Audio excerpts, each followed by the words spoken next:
Domaći odgoj protiv uvoza. Srbi protiv Francuza.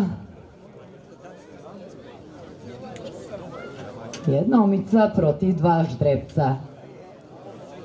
Unazad izašao Malayan Circle, čekamo da se zatvore zadnja vrata. To se u ovom trenutku i dogodilo, čekamo da starter Dragan Živanović pusti ovo nadmetanje, trka je puštena. Najbolji iz mašine iskače Caravaggio guči Gambala, s polja galopira Malayan Circle, ide na drugu poziciju. 3/4 dužine konjskog tela, dužina konjskog tela prednosti za veliko Caravaggia, od njega još veći Malayan Circle.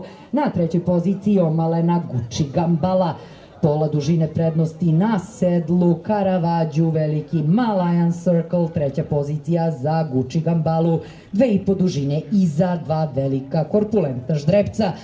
Poziciju uz barijeru drži Milan Konkolj, u sedlu grla Caravaggio, na drugoj poziciji galopira Malayan Circle.